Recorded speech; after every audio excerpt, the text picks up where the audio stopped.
Eran las 3 de la madrugada cuando 30 camionetas del cártel entraron al pueblo de San Miguel del Alto. Venían armados hasta los dientes con órdenes de tomar el control, de sembrar el terror, de demostrar quién mandaba. Lo que no sabían esos 150 sicarios es que el ejército llevaba 3 días esperándolos. 200 soldados escondidos en casas, en azoteas, en callejones. Con las armas listas y las órdenes claras, no dejar que ni uno solo saliera vivo. Y esa madrugada, San Miguel del Alto se convirtió en un infierno que el cártel jamás imaginó y del que muy pocos regresaron para contarlo. San Miguel del Alto es un pueblo pequeño en los altos de Jalisco, de esos pueblos que parecen detenidos en el tiempo, con su plaza principal rodeada de portales. Su iglesia colonial con campanario alto, sus calles de adoquín, donde todavía transitan carretas jaladas por caballos. Un pueblo de gente trabajadora, de rancheros que se levantan antes del alba para ordeñar sus vacas, de señoras que hacen queso y cajeta para vender en el mercado, de niños que van a la escuela en bicicleta, de hombres que se reúnen en la cantina los sábados para tomarse unas cervezas y hablar de la cosecha y del ganado de la familia. Era un lugar tranquilo, o al menos lo fue hasta que el narco empezó a meterse, hasta que las extorsiones empezaron, hasta que los levantones comenzaron a ser cosa de todos los días, hasta que la gente dejó de salir de noche por miedo. Porque en ese pueblo, como en muchos otros de Jalisco, el cártel había decidido que era su territorio y lo que el cártel decía se hacía, sin preguntas, sin oposición, o al menos eso creían ellos. El problema empezó 6 meses antes de esa madrugada. El cártel había puesto un comandante de plaza en San Miguel, un tipo al que le decían el Gordo, un hombre de unos 35 años con panza de cerveza, cara redonda y sonrisa falsa. El Gordo llegó con una docena de sicarios y se instaló en una casa grande en las afueras del pueblo. Desde ahí empezó a operar. Primero fueron las extorsiones, a los comerciantes, a los rancheros, a cualquiera que tuviera un negocio. Les cobraba cuota, 500 pesos a la semana, 1000, 2000, dependiendo del tamaño del negocio. Y si alguien se negaba, lo levantaban, lo golpeaban, lo amenazaban y si seguía negándose lo mataban. Así de simple. Luego empezaron los robos a las camionetas, a las casas, a todo. Los sicarios entraban cuando querían, agarraban lo que querían y se iban. Y nadie decía nada porque decir algo significaba morir. Y la gente de San Miguel, aunque valiente, no era tonta, sabía que enfrentarse al cártel era firmar su sentencia de muerte. Pero no todos se quedaron callados. Hubo un hombre, un ranchero llamado Don Esteban, un señor de 70 años, viudo, con 5 hijos ya grandes, con un rancho que había sido de su padre y del padre de su padre. Don Esteban era respetado en el pueblo. Era de esos hombres de palabra, de los que dan la mano y es suficiente, de los que no se dejan. Y cuando el Gordo le mandó a pedir cuota, Don Esteban le mandó a decir que no, que él no iba a pagarle a ningún delincuente, que su rancho era suyo y nadie le iba a cobrar por trabajar en lo que era suyo. Eso fue un error. O tal vez no fue un error. Tal vez fue valentía, tal vez fue dignidad. Pero el resultado fue el mismo. 2 días después, el Gordo y 4 de sus sicarios llegaron al rancho de Don Esteban. Lo sacaron de su casa a tiarrastras, lo tiraron al piso, le pusieron una pistola en la cabeza y el Gordo, con esa sonrisa falsa, le dijo, viejo, aquí el que manda soy yo y si no pagas te mueres.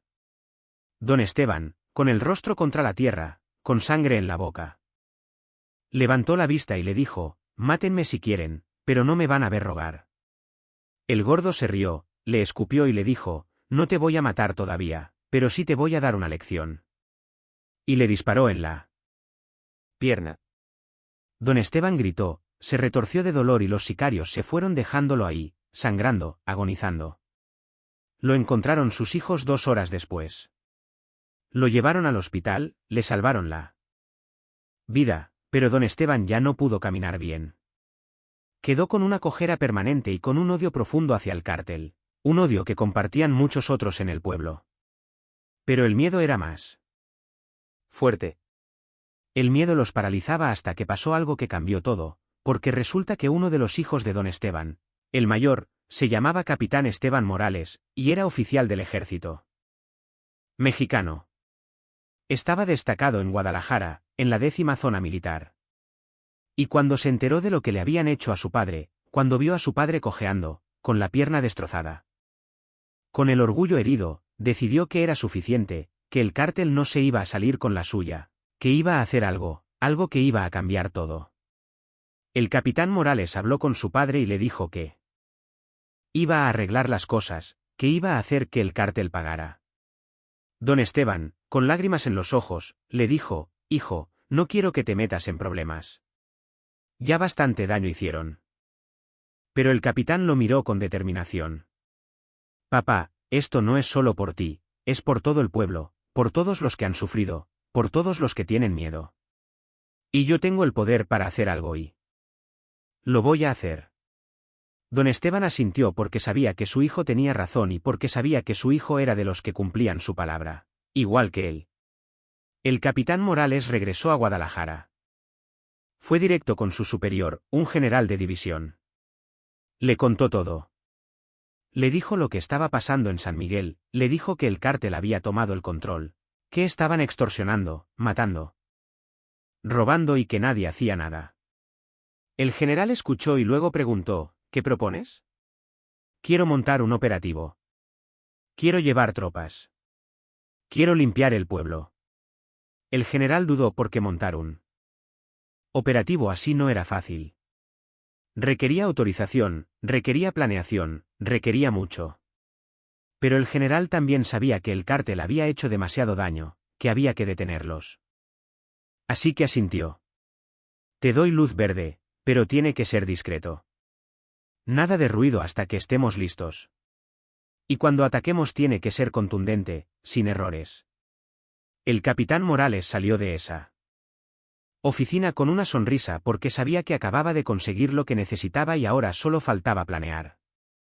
Pero antes de contarte cómo fue el operativo, antes de contarte cómo llegaron esos 200 soldados sin que nadie se diera cuenta, déjame contarte algo importante. Algo que hace que esta historia sea aún más intensa, porque el cártel también estaba planeando algo, algo grande. Algo que iba a demostrarle a todo Jalisco quién mandaba.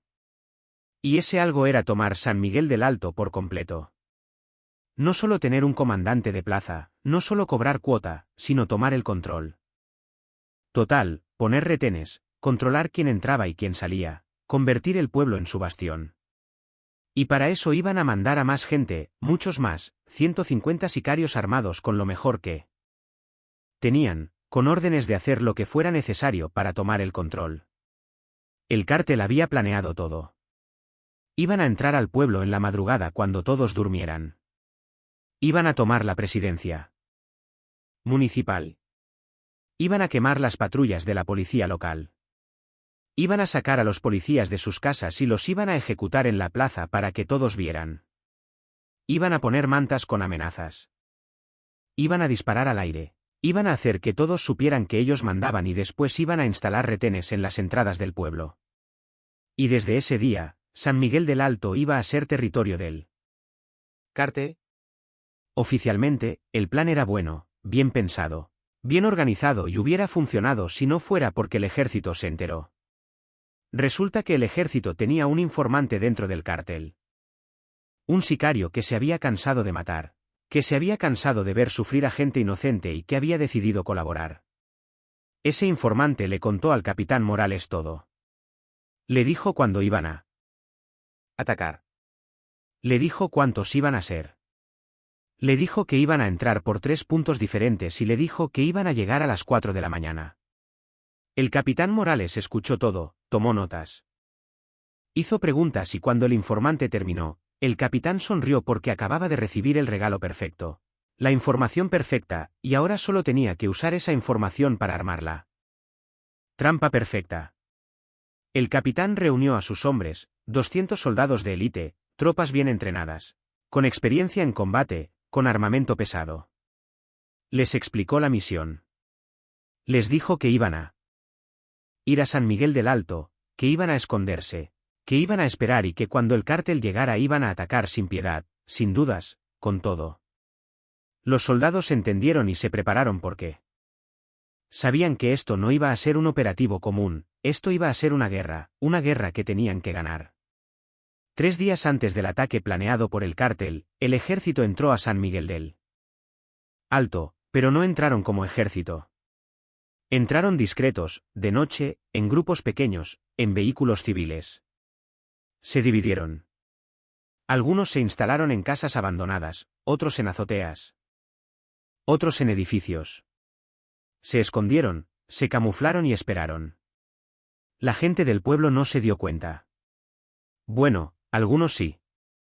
Algunos vieron movimiento, algunos escucharon ruidos, pero nadie preguntó. Porque en México, cuando ves algo raro, es mejor no preguntar.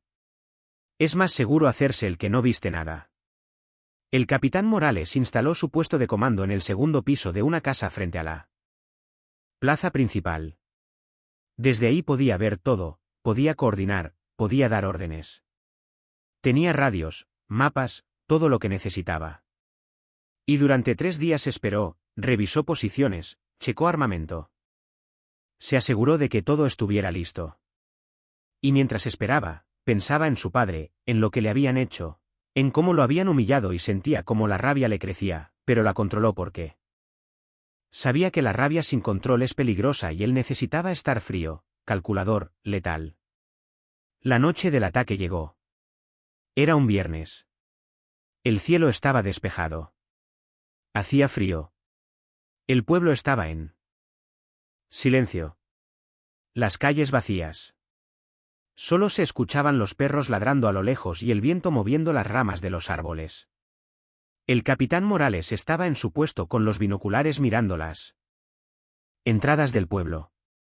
Sus hombres estaban en posición, todos, 200 soldados escondidos esperando con el dedo en el gatillo, con el corazón latiendo fuerte, porque sabían que en cualquier momento el infierno iba a desatarse. En la madrugada, uno de los soldados reportó por radio: «Comandante, tenemos movimiento, vehículos acercándose por el norte». El capitán agarró sus binoculares. Miró y los vio. Una fila de camionetas con las luces apagadas avanzando lento, tratando de no hacer ruido. Contó 10 camionetas. Luego llegó otro reporte: movimiento por el este, otras 10 camionetas. Y otro más: movimiento por el sur, 10 más. 30 camionetas. Tal como el informante había dicho. El capitán sonrió. Todos en posición. Nadie dispara hasta que yo dé la orden. Esperen a que estén adentro. Esperen a que no tengan salida. Los soldados confirmaron y esperaron. Las camionetas del cártel entraron al pueblo despacio, en silencio. Los sicarios iban tensos.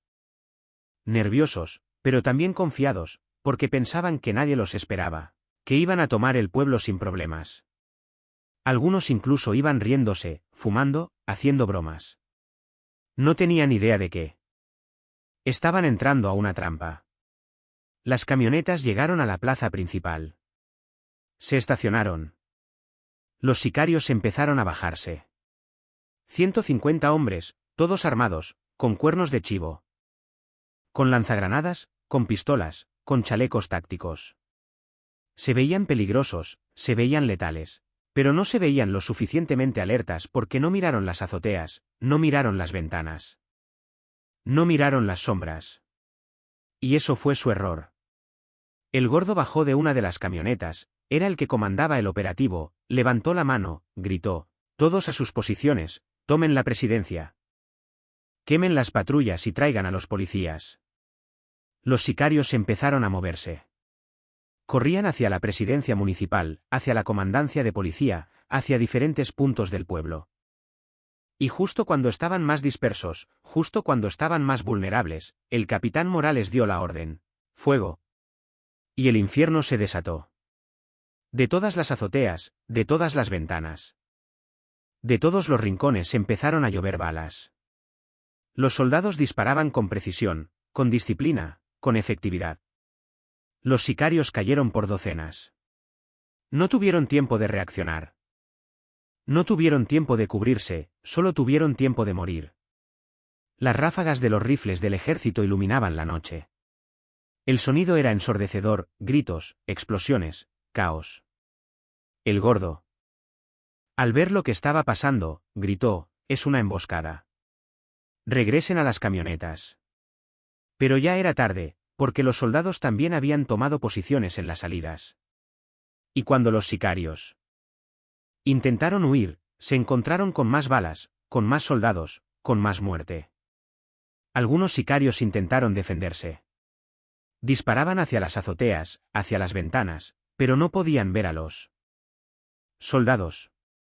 Solo veían los fogonazos, solo escuchaban las balas pasar zumbando y caían uno tras otro. El gordo logró subirse a una camioneta. Arrancó. Intentó huir, pero un soldado con un lanzagranadas le apuntó. Disparó.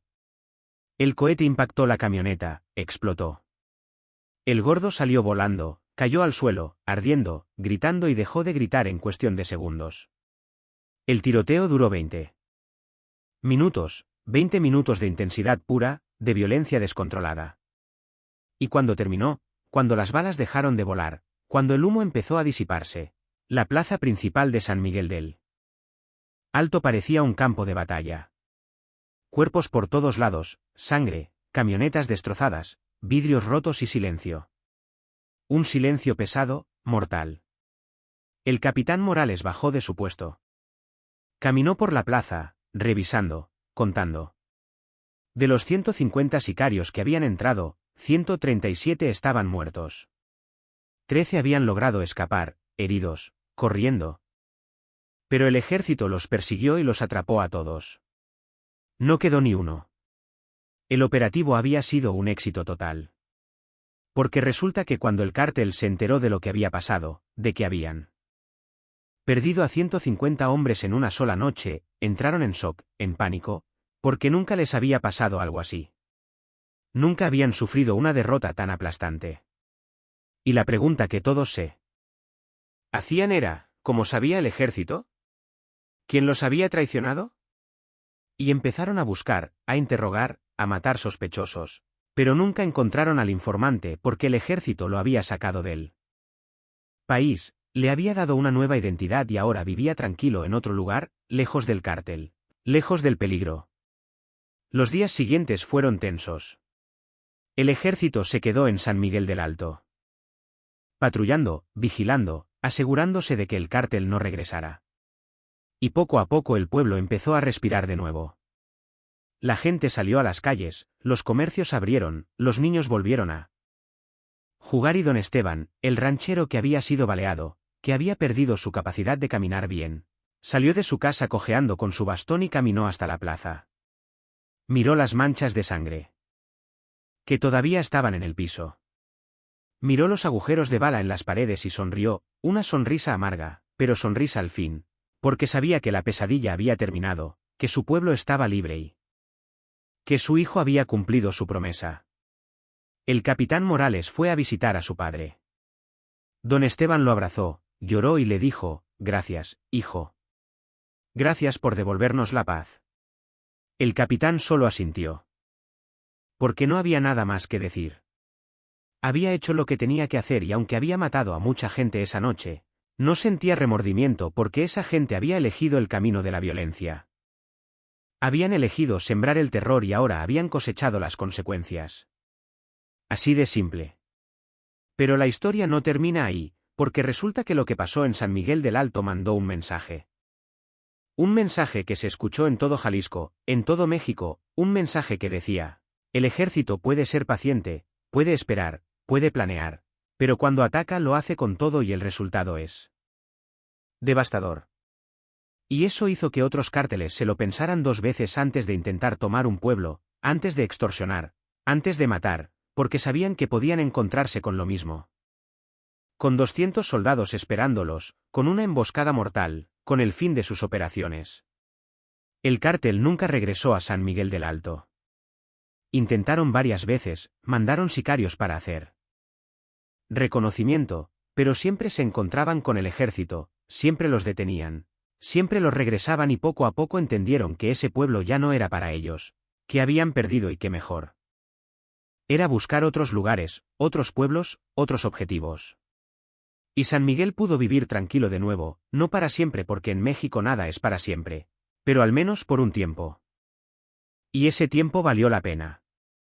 Ahora, déjame contarte algo más, algo que no mucha gente sabe, algo que hace que esta historia sea aún más interesante, porque resulta que el general que autorizó el operativo, el que le dio luz verde al capitán Morales, no lo hizo solo por hacer justicia, lo hizo porque él también tenía una razón personal, porque ese general había nacido en un pueblo cerca de San Miguel y cuando era niño había visto cómo el narco destruía comunidades, cómo las familias se desintegraban, cómo el miedo dominaba todo.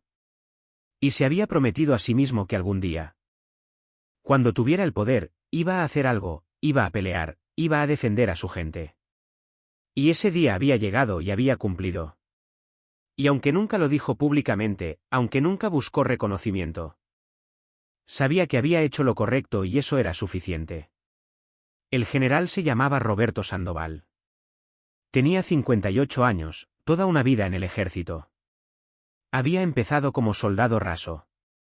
Había subido de rango poco a poco, con esfuerzo, con dedicación, con sacrificio. Había visto mucho, había hecho mucho y ahora, cerca del final de su carrera, había logrado algo que pocos logran. Hacer una diferencia real, cambiar la vida de un pueblo entero. Y eso no tiene precio. Eso es lo que te hace dormir tranquilo por las noches, sabiendo que hiciste algo bueno, algo que importa. Pero la historia del general Sandoval es más profunda de lo que parece, porque ese hombre no siempre fue el militar recto y honorable que todos conocían. Hubo un tiempo, hace muchos años, en el que estuvo a punto de rendirse, a punto de dejar todo, a punto de abandonar su sueño de hacer la diferencia y todo porque había visto demasiado, porque había perdido demasiado y porque el sistema, ese mismo sistema que se supone debía proteger al pueblo, lo había traicionado. Roberto Sandoval nació en 1965 en un pueblo llamado Santa Rosa, a 40 kilómetros de San Miguel del Alto. Era el menor de 4 hermanos. Su padre era campesino. Sembraba maíz y frijol en un terreno pequeño que apenas les daba para comer. Su madre vendía tamales en el mercado. La vida era dura, pero eran felices. Tenían lo suficiente, tenían amor, tenían familia y eso era más de lo que muchos tenían. Roberto era un niño inquieto, siempre haciendo preguntas. Siempre explorando, siempre soñando con algo más grande. Y cuando cumplió 17 años, tomó una decisión que cambiaría su vida para siempre. Se enlistó en el ejército. No fue una decisión fácil. Su padre quería que se quedara, que trabajara en el campo, que siguiera la tradición familiar. Pero Roberto quería otra cosa. Quería servir a su país, quería hacer algo importante y el ejército le ofrecía eso. Así que se fue. Dejó su pueblo, dejó a su familia y entró a la academia militar. Los primeros años fueron duros, el entrenamiento era brutal, los instructores eran despiadados. Pero Roberto aguantó porque tenía algo que muchos otros no tenían, determinación. Y esa determinación lo llevó lejos, muy lejos. A los 25 años ya era teniente, a los 30 capitán. A los 35 mayor y a los 40 coronel. Su carrera era ejemplar, sin una sola mancha, sin un solo error. Era respetado por sus superiores, admirado por sus subordinados y temido por los criminales, porque el coronel Sandoval, como lo conocían entonces, era implacable cuando se trataba de combatir al narco. No aceptaba sobornos, no hacía tratos, no se rendía y eso lo convirtió en un problema para mucha gente. En el año 2008, cuando Sandoval tenía 43 años, fue asignado a una misión especial en Michoacán. El cártel de la familia michoacana estaba en pleno auge. Controlaban medio estado, extorsionaban, secuestraban, mataban y nadie hacía nada. O mejor dicho, nadie podía hacer nada porque el cártel tenía gente en todas partes, en la policía, en el gobierno, en todos lados. Pero Sandoval no se dejó intimidar. Organizó operativos, rescató secuestrados, tumbó laboratorios y poco a poco empezó a hacer daño, mucho daño. Y el cártel decidió que tenía que detenerlo. Intentaron sobornarlo primero. Le ofrecieron $500,000 solo por dejar pasar ciertos cargamentos. solo por avisar antes de ciertos operativos. Sandoval rechazó la oferta y no solo eso. Usó la información para planear un operativo y capturar a los emisarios que habían intentado sobornarlo. Eso enfureció al cártel, así que intentaron algo diferente. Intentaron matarlo. Le pusieron un carro bomba en su camioneta militar, pero Sandoval lo notó antes de subirse. Llamó a los expertos en explosivos, desactivaron la bomba y nuevamente. Sandoval usó eso para rastrear a los responsables y los capturó. El cártel estaba desesperado, no podían comprarlo, no podían matarlo. Así que decidieron hacer lo único que les quedaba. Atacar a su familia. Una tarde de septiembre, la hermana de Sandoval salió de su casa en Santa Rosa. Iba al mercado como todos los días, pero nunca llegó. La levantaron 4 hombres en una camioneta, la subieron a la fuerza y se la llevaron. Cuando Sandoval se enteró, sintió como el mundo se le venía encima porque su hermana no tenía nada que ver con su trabajo. Era una mujer inocente. Madre de 3 hijos, trabajadora, buena persona, y ahora estaba en manos del cártel. Por su culpa. Sandoval movió cielo y tierra para encontrarla. Usó todos sus recursos, todos sus contactos, todos sus favores, y 3 días después la encontraron en un terreno baldío, muerta, torturada, con señales de violencia extrema y con un mensaje escrito en una cartulina al lado de su cuerpo. Esto le pasa a las familias de los que se meten con nosotros. Sandoval fue al funeral de su hermana, vio a sus sobrinos llorar, vio a su madre destrozada, vio a su padre, un hombre que nunca lloraba, romper en llanto, y sintió algo que nunca había sentido antes, impotencia, rabia, dolor, todo mezclado. Y se prometió a sí mismo que iba a vengar a su hermana, que iba a destruir a los responsables, que no iba a parar hasta que todos estuvieran muertos o presos. Y cumplió su promesa. Pasó los siguientes 2 años persiguiendo a los responsables uno por uno. Los fue encontrando. Los fue capturando y algunos no llegaron vivos a la cárcel porque Sandoval se aseguró de que sufrieran, de que pagaran, de que sintieran, aunque sea una fracción del dolor que él había sentido. Pero esa experiencia lo cambió, lo endureció, lo convirtió en un hombre más frío, más calculador, más dispuesto a hacer lo que fuera necesario para proteger a los inocentes. Porque había aprendido algo doloroso, que en este país a veces la ley no es suficiente, que a veces hay que actuar fuera de la ley para hacer justicia. Y aunque eso le pesaba en la conciencia, sabía que no tenía opción, porque si él no lo hacía, nadie lo iba a hacer. Los años pasaron, Sandoval siguió subiendo de rango. A los 50 fue promovido a general de brigada y a los 55 a general de división. Estaba en la cúspide de su carrera. Tenía poder, tenía recursos, tenía todo lo necesario para hacer la diferencia. Y cuando el capitán Morales llegó a su oficina con la propuesta del operativo en San Miguel del Alto, Sandoval vio una oportunidad de hacer lo que no había podido hacer años atrás, de proteger a un pueblo antes de que el cártel lo destruyera, de evitar que otras familias sufrieran lo que su familia había sufrido.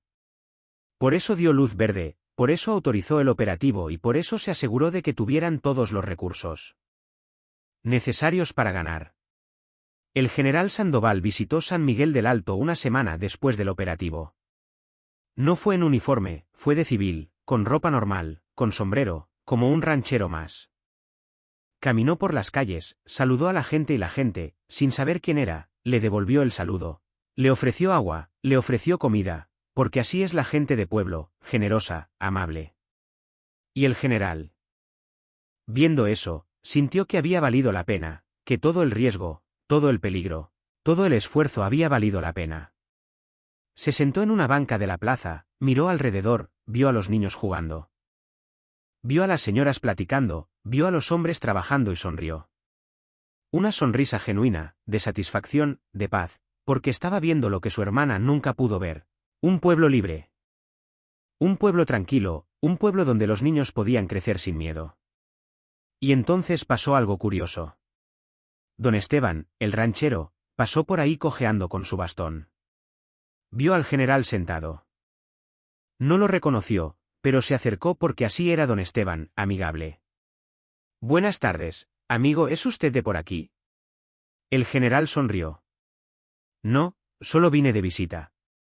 Ah, qué bueno. Bienvenido. Este es un buen pueblo. ¿Tranquilo? Ahora que ya se fue esa bola de malditos. El general asintió. Escuché lo que pasó, lo de la emboscada. Don Esteban se sentó a su lado. Sí, fue algo increíble. Nunca pensé que fuéramos a ver algo así, pero gracias a Dios y gracias al ejército se acabó la pesadilla. Usted sufrió por culpa del cártel. Don Esteban levantó su bastón. Me balacearon. Me dejaron la pierna hecha a pedazos, pero sobreviví y ahora puedo ver a mis nietos crecer en paz y eso es lo único que importa. El general se quedó callado mirando al viejo, sintiendo respeto. Admiración. Ese viejo había enfrentado al cártel, había pagado el precio y seguía ahí de pie con dignidad, igual que él, igual que su hermana antes de que se la llevaran. Debe estar orgulloso de su hijo, dijo el general. Don Esteban lo miró sorprendido. ¿Cómo sabe de mi hijo? El general sonrió. Porque su hijo es un héroe y los héroes no pasan desapercibidos. Don Esteban frunció el ceño. ¿Usted quién es? El general se levantó, se quitó el sombrero y con voz firme dijo, soy el general Roberto Sandoval y fue un honor haber podido ayudar a su pueblo. Don Esteban abrió los ojos de par en par. Intentó levantarse, pero el general lo detuvo. No se levante, don Esteban. Es usted quien merece respeto, no yo. Don Esteban, con lágrimas en los ojos, agarró la mano del general. Mi general, usted no sabe lo que hizo por nosotros. Nos devolvió la vida, nos devolvió la paz. El general apretó la mano del viejo. Lo hice porque sé lo que es perder. Sé lo que es ver sufrir a tu familia y no quería que ustedes pasaran por lo mismo. Usted también perdió a alguien. El general asintió. A mi hermana. Hace muchos años. Por culpa del narco. Don Esteban cerró los ojos. Entendió y con voz quebrada dijo, entonces usted sabe lo que se siente. Sí, lo sé. Y por eso hice esto, para que otros no tengan que sentir lo mismo. Y sin decir más, el general se fue. Dejando a don Esteban ahí, sentado, con lágrimas en los ojos, sin poder creer lo que acababa de pasar, pero también sintiendo algo que no había sentido en mucho tiempo, esperanza, porque se dio cuenta de que no todos los militares eran iguales, que no todos estaban corruptos, que todavía había gente buena, gente dispuesta a pelear, gente dispuesta a sacrificarse y eso le daba esperanza no solo para su pueblo, sino para México entero. Esa noche, en la cena, don Esteban le contó a su familia lo que había pasado, cómo había hablado con el general, cómo el general lo había tratado con respeto y cómo el general también había perdido a alguien. Y todos se emocionaron porque se dieron cuenta de que no solo habían ganado una batalla contra el cártel, habían ganado algo más grande. Habían recuperado su dignidad, su orgullo, su libertad y habían conocido a hombres que estaban dispuestos a dar todo por protegerlos. Hombres como el general Sandoval, hombres como el capitán Morales, hombres que no buscaban fama ni reconocimiento, solo justicia, solo paz. Y eso no tiene precio. Eso es algo que nadie te puede quitar nunca. Pero la historia no termina ahí. Porque lo que pasó en San Miguel del Alto tuvo consecuencias, consecuencias que nadie esperaba. Porque resulta que el cártel, aunque había perdido 150 hombres, no iba a quedarse callado. No iba a dejar que esa derrota pasara sin represalia y empezaron a planear su venganza. No contra el pueblo, no contra don Esteban, sino contra el general Sandoval, porque ellos sabían quién había autorizado el operativo, sabían quién era el responsable y decidieron que iba a pagar con su vida. La amenaza llegó 2 meses después del operativo. Fue una llamada anónima a las oficinas del general, una voz distorsionada que decía, General Sandoval, usted nos quitó 150 hombres y nosotros vamos a quitarle lo que más quiere. Vamos a ir por su familia uno por uno hasta que entienda que con nosotros no se juega. El general escuchó el mensaje, lo grabaron, lo analizaron y confirmaron que era real, que la amenaza era real.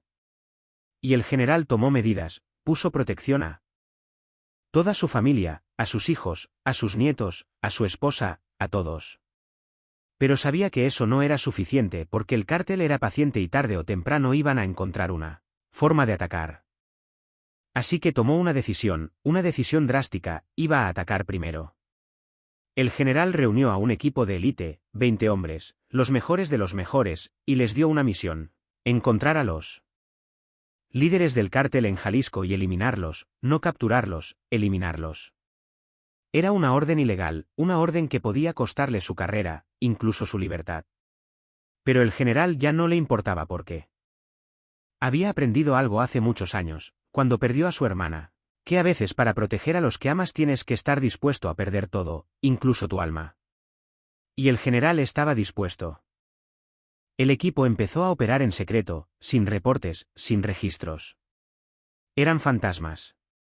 Durante 3 meses fueron eliminando objetivos, uno por uno, comandantes de plaza, jefes de sicarios, operadores financieros, todos caían. Y el cártel empezó a darse cuenta de que algo estaba pasando, de que alguien los estaba cazando y empezaron a tener miedo porque no sabían quién, no sabían cómo. Solo sabían que estaban perdiendo gente, mucha gente, y que si seguían así iban a quedar destruidos. Finalmente, el cártel tomó una decisión. Mandaron un mensaje a través de un intermediario. Le dijeron al general que querían una tregua, que estaban dispuestos a dejar a su familia en paz con una sola condición, que él también los dejara en paz, que parara los operativos, que dejara de matarlos. El general aceptó, pero con una advertencia: si alguna vez vuelven a amenazar a mi familia, si alguna vez vuelven a tocar a alguien que yo quiera, voy a destruirlos. Voy a quemar todo lo que tienen y no voy a parar hasta que no quede nada. El mensaje fue recibido y entendido, y desde ese día el cártel nunca volvió a amenazar al general Sandoval. Porque sabían que si lo hacían, ese hombre iba a cumplir su promesa y no querían arriesgarse. Los meses pasaron. San Miguel del Alto siguió tranquilo. El ejército eventualmente se retiró. Pero dejó una pequeña base con 20 soldados para vigilar, para estar ahí en caso de que el cártel intentara regresar. Y nunca lo intentaron porque sabían que no valía la pena, que ese pueblo estaba protegido y que mejor era dejarlo en paz. El capitán Morales fue promovido a mayor y luego a teniente coronel. Su carrera siguió creciendo, pero nunca olvidó lo que había hecho. Nunca olvidó esa noche en San Miguel. Porque esa noche le demostró algo importante, que una persona sí puede hacer la diferencia, que no importa que tan grande sea el enemigo, si tienes el valor, la preparación y el apoyo correcto, puedes ganar siempre. Y el general Sandoval también continuó con su carrera, pero solo por 2 años más, porque a los 60 años decidió retirarse. No porque estuviera cansado, no porque no pudiera seguir, sino porque sentía que ya había hecho lo que tenía que hacer, que ya había cumplido su promesa. La promesa que se había hecho a sí mismo. Cuando era niño, la promesa de defender a su gente. Y lo había hecho. Había salvado a San Miguel del Alto, había protegido a su familia y había mandado un mensaje claro al narco: que no todos se rendían, que no todos se vendían y que todavía había gente dispuesta a pelear. Su ceremonia de retiro fue pequeña, íntima, solo con sus compañeros más cercanos y con su familia. No quiso prensa. No quiso reconocimientos públicos, solo quería despedirse en silencio, como había vivido, como había peleado. Pero hubo una sorpresa porque al final de la ceremonia, cuando ya todos se estaban yendo, llegó alguien, un hombre viejo cojeando con un bastón. Era don Esteban. Había viajado desde San Miguel del Alto solo para estar ahí, solo para despedir al hombre que había salvado a su pueblo. Y cuando el general lo vio, sintió como se le llenaban los ojos de lágrimas, porque no esperaba eso. No esperaba que alguien viniera. Don Esteban se acercó, le extendió la mano. Mi general. Vine a darle las gracias una última vez. El general apretó la mano del viejo. No tiene que agradecerme nada, don Esteban. Si tengo, porque usted nos salvó. Y quiero que sepa que en San Miguel su nombre nunca se va a olvidar, que mis nietos van a saber quién fue usted, que las siguientes generaciones van a saber que hubo un hombre que se atrevió, que se arriesgó y que ganó. El general no pudo contener las lágrimas. Abrazó al viejo y ambos lloraron. Porque ambos sabían lo que habían perdido, pero también sabían lo que habían ganado. Habían ganado dignidad, habían ganado respeto. Habían ganado la satisfacción de saber que habían hecho lo correcto. Y eso vale más que cualquier medalla, que cualquier reconocimiento, que cualquier cosa. Y don Esteban siguió con su vida. Siguió cojeando, siguiendo al frente de su rancho, pero ahora lo hacía con una sonrisa, con paz en el corazón, sabiendo que había valido la pena resistirse, que había valido la pena no rendirse y que su hijo del que estaba tan orgulloso, había sido el héroe que el pueblo necesitaba. Murió 3 años después, de viejo, en su cama, rodeado de su familia. Y sus últimas palabras fueron: Dios los bendiga a todos y que nunca olviden que la libertad no es gratis, que hay que pelearla siempre. Su funeral fue masivo. Todo San Miguel del Alto asistió porque don Esteban no era solo un ranchero, era un símbolo de resistencia, de valentía, de dignidad. Y cuando lo enterraron, cuando bajaron su ataúd a la tierra, todos supieron que estaban enterrando a un héroe. A un hombre que nunca se rindió, que nunca se vendió y que pagó el precio de la libertad con su propia sangre. El general Sandoval también asistió al funeral. Fue en civil, con sombrero para no llamar la atención. Se paró atrás, entre la multitud. Y vio cómo despedían a don Esteban y sintió un dolor profundo, porque ese viejo le recordaba a su padre, a su hermana, a toda la gente buena que había perdido por culpa del narco. Pero también sintió orgullo porque supo que había hecho la diferencia en la vida de ese hombre, que gracias a lo que hizo, don Esteban pudo vivir sus últimos años en paz. Y eso lo hacía sentir que todo había valido la pena. Después del funeral, el general regresó a su casa. Se sirvió un whisky, se sentó en su sillón y miró por la ventana pensando en todo lo que había vivido, en todo lo que había perdido, en todo lo que había ganado. Y se dio cuenta de algo, que la vida es una serie de batallas. Algunas las ganas, algunas las pierdes. Pero lo importante no es ganarlas todas, lo importante es seguir peleando, seguir creyendo, seguir defendiendo lo que es correcto, aunque te cueste todo, aunque te duela, aunque te destruya. Porque al final del día lo único que importa es poder mirarte al espejo y saber que hiciste lo correcto, que no te vendiste, que no te rendiste y que peleaste por algo más grande que tú. Y así termina esta historia, la historia del pueblo que iba a ser tomado por el cártel. La historia de los 150 sicarios que pensaron que iban a sembrar el terror y la historia de los 200 soldados que los estaban esperando. Pero también es la historia de 2 hombres, don Esteban y el general Sandoval. 2 hombres de diferentes mundos, uno ranchero, otro militar. Pero unidos por algo más fuerte que cualquier diferencia, el amor a su tierra, el amor a su gente y la determinación de no dejarse vencer. Es una historia de valentía, de sacrificio, de justicia y de venganza. Porque sí fue venganza, pero venganza justa, venganza necesaria. Porque a veces en este país la justicia solo llega cuando alguien decide tomarla en sus manos y el capitán Morales la tomó y el general Sandoval la respaldó y don Esteban la vivió y salvaron a su pueblo. Y eso es algo que nunca se va a olvidar ni en San Miguel del Alto, ni en ningún lugar donde se cuente esta historia. Y hay algo más que debes saber, algo que le da un cierre perfecto a esta historia.